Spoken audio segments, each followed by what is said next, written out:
வணக்கம். உண்மையாகவே ஆசிரியருடைய பிறந்த நாள் அப்படின்றது இன்றைக்கு காலையில் ஒரு பெரிய வாய்ப்பாக ஆசிரியரை சந்திக்கக்கூடிய வாய்ப்பை பெற்றோம். எல்லோருக்குமே நமக்கு இருக்கக்கூடிய கொண்டாட்ட மனநிலை அப்படின்றது ஏதோ அவங்கவங்க வீட்டு ஒரு ஃபங்ஷனுக்கு வந்த மாதிரியான மனநிலையில தான் எல்லாரும் இருந்தாங்க. வரக்கூடியவர்களை வரவேற்பது, ஆசிரியரிடத்தில் கொண்டு போய் நிறுத்துவது, திரும்பவும் அவங்க வராங்கன்னு சொன்னா, இது எல்லோருமே நான் உட்பட இந்த காணொளியில் இணைந்திருக்கக்கூடியவர்கள், வெளியிலிருந்து வந்தவர்கள் எல்லோருக்குமே ஒரு கொண்டாட்ட மனநிலையாக இருந்தது. அந்த கொண்டாட்ட மனநிலைக்கு ஒரு பெரிய காரணம், ஐயா பெரியார் அவர்களை பார்க்காத ஒரு தலைமுறை ஆசிரியரை பார்க்கிறோம். ஐயா பெரியார் அவர்கள் பேசியதை நேரடியாக கேட்க முடியாத ஒரு தலைமுறை ஆசிரியரை நேரடியாக பேசுவதை கேட்கிறோம். ஐயாவுடைய எழுத்துக்கள் மூலமாக மட்டும்தான் பெரியார் என்ற ஒருவர் எங்களுக்கு அறிமுகம் என்றாலும் கூட, இன்றைய தலைமுறைக்கு பெரியாரை பெரியாராகவே காட்சிப்படுத்தி அதில் வென்றிருக்கக்கூடிய தலைவராக ஆசிரியர் இருக்கிறார். ஏன்னா எத்தனையோ கடவுளே இல்லைன்னு சொன்னவங்களை கடவுளாக மாற்றிய ஒரு பார்ப்பனியம், பெரியாரை நெருங்கவே முடியல அப்படின்னு சொன்னா, பெரியார் பெரியாராகவே இருக்கிறார். காரணம் நமது ஆசிரியராக இருக்கிறார் அப்படின்றதுனாலதான் எல்லோருக்குமே அந்த கொண்டாட்டமான மனநிலை இருந்தது. எனக்கு பிறகு மிகப்பெரிய சான்றோர் பெருமக்கள் ஆசிரியரை பற்றி பேச இருக்கிறார்கள். ஆனால் ஒரு இளைய தலைமுறையாக இருந்து ஆசிரியரிடத்தில் எதையெல்லாம் பார்க்கிறோம், கற்றுக்கொள்கிறோம் என்பதை மட்டும் நான் பதிவு செய்ய விரும்புகிறேன். முதல்ல இன்றைக்கு விடுதலையில் வந்த செய்தி, 1968 ஆசிரியர் மலேசியா போயிட்டு வந்த பிறகு பெரியார் திடலில் விடுதலை பணித்தோழர்களால் ஆசிரியருக்கு ஒரு பாராட்டு விழா நடைபெறுகிறது. இன்றைக்கு விடுதலையில் எல்லாருமே பார்த்திருப்பீங்க. எனக்கு ரொம்ப அதில் நான் வாசிக்கிற போது ஒரு 2-3 முறை அந்த செய்தியை மீண்டும் வாசிக்க தோன்றியது. காரணம், 1968னா ஆசிரியருடைய வயது 35ஆக இருந்திருக்கும். ஆசிரியர் விடுதலைக்கு ஆசிரியராக தந்தை பெரியார் அவர்களால் பொறுப்பேற்க செய்த போது ஆசிரியருக்கு வயது வெறும் 29 தான்.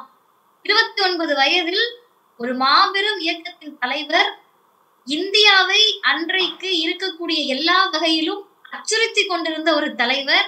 இன்னைக்கு எப்படி ஆசிரியர் ஒன்றிய அரசுக்கு ஆசிரியர் என்றால் ஒரு நடுக்கம் இருக்கிறதோ அப்படி ஐயாவுக்கு இருந்துச்சு.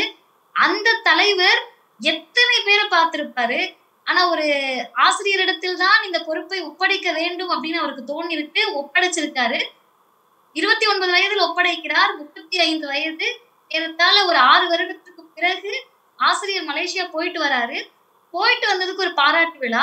அதில் ஒரு தலைவர் தன்னுடைய தொண்டரை எப்படி பார்க்கிறார், அதுதான் நமக்கு ஆச்சரியமா இருக்கு. தந்தை பெரியார் ஆசிரியரை பற்றி குறிப்பிடுகிறார் இப்படியாக: நமது விடுதலை ஆசிரியர் மலேசியா சென்று திரும்பி இருக்கிறார். அது எவ்வளவு பெரிய ஒரு உணர்ச்சி. பெரியார் நினைத்திருந்தால் என்ன வார்த்தைனாலும் சொல்லியிருக்கலாம். ஆனால் நமது விடுதலை ஆசிரியர்னு சொல்றாரு.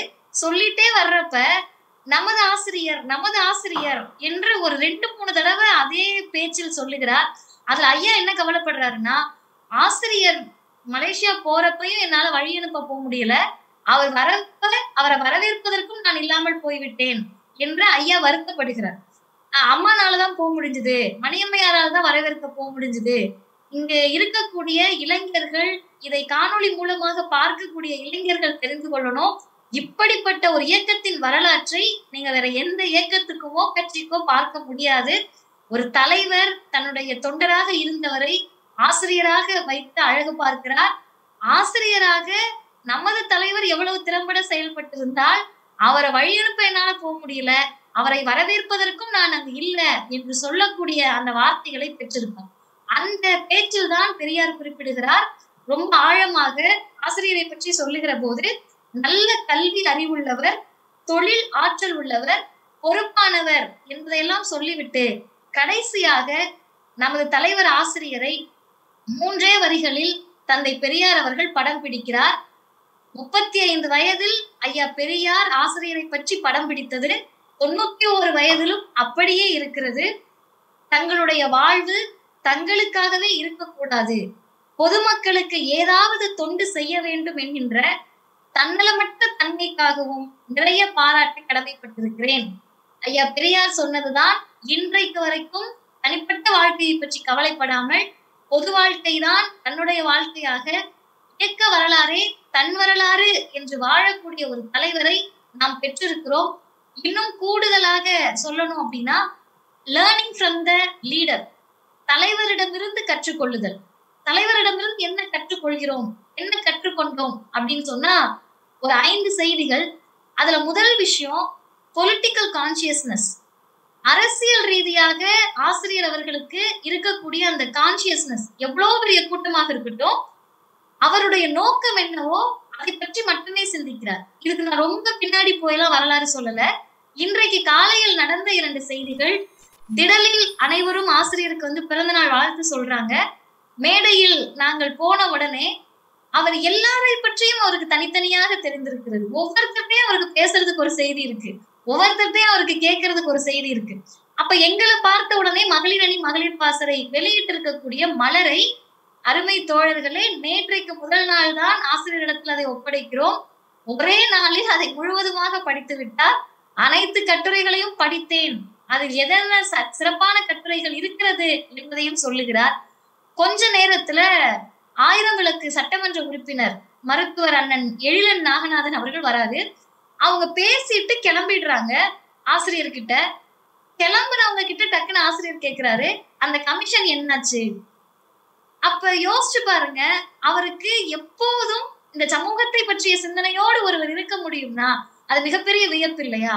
முதல் செய்தி, ஆசிரியரிடமிருந்து நாங்கள் எங்களுடைய தலைமுறை கற்றுக்கொள்ள வேண்டியது எந்த நேரமாக இருந்தாலும் இந்த பொலிட்டிக்கல் கான்சியஸ்னஸோட இருக்கணும்ன்றது. 2வது, ஆசிரியரிடத்தில் ஒரு டிசிப்ளின்டான லைஃப்.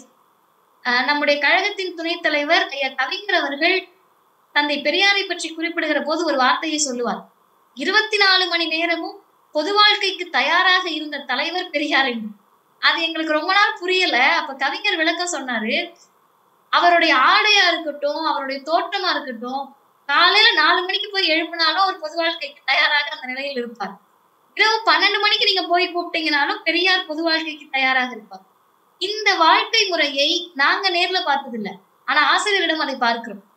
காலையில 3:30 மணிக்கு 4 மணிக்கு சென்னையில இருந்து திருச்சி போகக்கூடிய அந்த ரயில்கள் எல்லாம் எவ்வளவு சீக்கிரமா போகும் நமக்கு தெரியும்.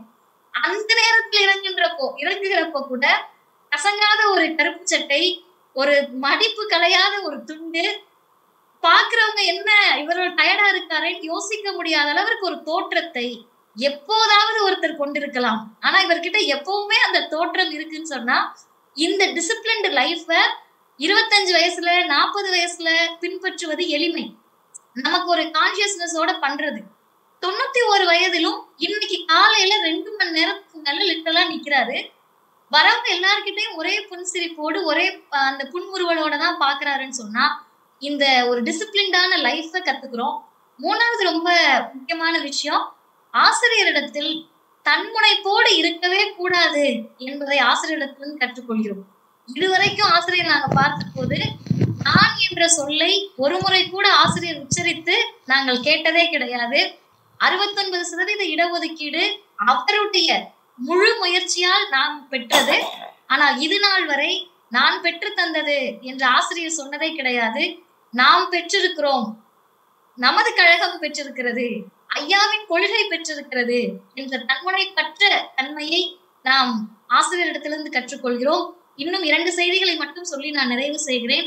4வதாக ஆசிரியரிடத்திலிருந்து நாங்கள் கற்றுக்கொள்வது தனிமனித ஒழுக்கம், சுய கட்டுப்பாடு. இந்த தனிமனித ஒழுக்கத்தை பற்றி சொல்லுகிற போது, ஒரு முறை ஆசிரியருடைய மருத்துவராக இருந்தவர், அவரை பார்ப்பதற்கு அவருடைய தோற்றம் பார்ப்பனரை போலவே இருக்குமா. இது ஆசிரியரே சொன்ன செய்தி. அப்ப அவர் உண்மையாவே பார்ப்பனர் அப்படின்னு நினைச்சுக்கிட்டு பார்ப்பனர்கள் கலந்து கொள்ளக்கூடிய ஒரு திருமண வீட்டுக்கு அவங்களை கூப்பிடுறாங்க. எல்லாரும் உட்கார்ந்து பேசிட்டு இருக்கிற போது இவருடைய மொழியும் பார்ப்பனரை போலவே இருந்திருக்கிறது. அப்போது பார்ப்பனர்கள் மிகப்பெரிய ஒரு கவலை அடைந்திருக்கிறார். அது என்ன கவலை அப்படின்னு பார்த்தா, ஆசிரியருக்கு ஒரு வீக்னஸ் கூட கிடையாது என்று பார்ப்பனர்கள் கவலைப்பட்டிருக்கிறார். எப்படி ஒரு மனிதருக்கு வீக்னஸே இல்லாம இருப்பாரு அப்படின்னு சொல்லி, அந்த அளவிற்கு பொது வாழ்க்கைக்கு வரக்கூடியவர்களுக்கு ஐயா பெரியார் சொன்னது போல, கொள்கையில் ஓட்டை இருந்தாலும் கூட நாணயத்தில் ஒழுக்கத்தில் ஓட்டை விழுந்து விடக்கூடாது.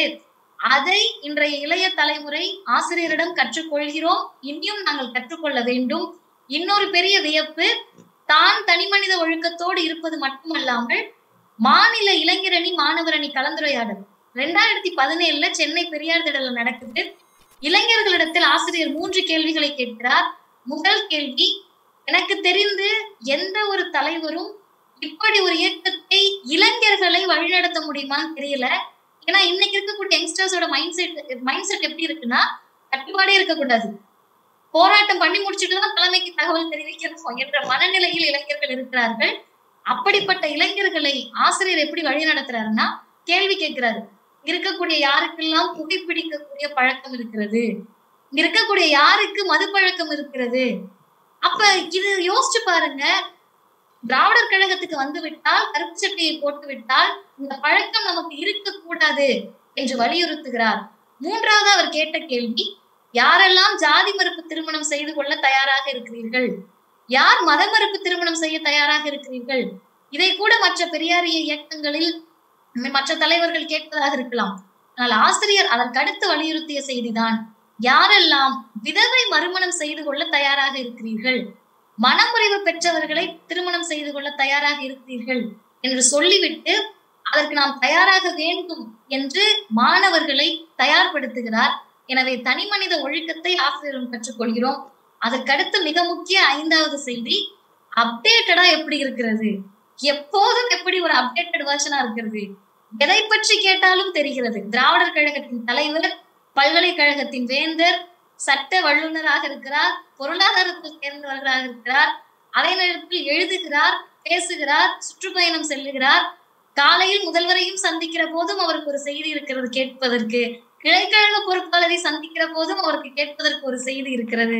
எல்லா நேரங்களுமே சுற்றி திரிந்து கொண்டே இருக்கிறார், இயக்கத்துக்காகவே இருக்கிறார் அப்படின்னு சொன்னா, இதுல இவருக்கு எந்த கேப்ல டைம் கிடைக்குது வாசிக்கிறதுக்கு அப்படின்னு நம்ம யோசிக்கிறோம். இந்த கேள்வியை ஆசிரியரிடம் கேட்டார்கள். பெரியாரிடம் வராமல் இருந்திருந்தால் நீங்கள் என்ன செய்திருப்பீர்கள் என்று கேட்டார்கள். அதுக்கு ஆசிரியர் சொன்ன பதில் உண்மையாகவே எங்களுக்கெல்லாம் வியப்பாயிடுச்சு. வேற ஏதாவது சொல்லியிருப்பாரு, வக்கீலா போயிருப்பேன், இல்ல ஏதாவது சொல்லியிருப்பாருன்னு பார்த்தா, ஐயாவை நான் பார்க்காமல் இருந்திருந்தால் இத்தனை வயது இருந்திருப்பேனா என்பதை எனக்கு தெரியவில்லை என்று ஆசிரியர் சொன்னார். இன்றைக்கு வரை அப்படியாக பெரியாரின் வழியில் அப்டேட்டடாக ஆசிரியர் இருக்கிறார். அதற்கு ஒரு சின்ன எடுத்துக்காட்டை சொல்லி நான் நிறைவு செய்கிறேன். கடந்த தலைமை செயற்குழு சென்னை திடலில் நடந்தது. அப்போது விடுதலையில் பணிபுரியக்கூடிய ஒருவர் ஆசிரியரிடத்துல வந்து ஒரு தகவலை காட்டுகிறார். ஆசிரியர் டக்குன்னு அவர் கையில இருந்த ஒரு டேபை வாங்கி, டேப் அப்படின்றது இன்னைக்கு இருக்கிறவர்களுக்கே கற்றுக்கொள்வதற்கு நிறைய செய்திகள் கஷ்டமா இருக்கு. இவர் டக்குன்னு வாங்கி அதுல 2 செய்திகளை பார்த்து விட்டு அந்த டேப்ல பண்ணிட்டு, இதை இப்படி போடக்கூடாது, இதை இப்படி மாத்தி போடுங்க என்கிறார். டிஜிட்டல் யுகத்தையும் அவர் கண்டு விட்டார், எங்களுக்கு முன்னாடி இருந்த யுகத்தையும் அவர் பார்த்து விட்டார். அடுத்த தலைமுறையில் எது வருமோ, இந்த கணினி யுகம் எப்படி மாறுமோ அதையும் நமது தலைவர் நிச்சயம் பார்ப்பார். அந்த தலைமுறைக்கும் நமது தலைவர் வழிகாட்டுவார்.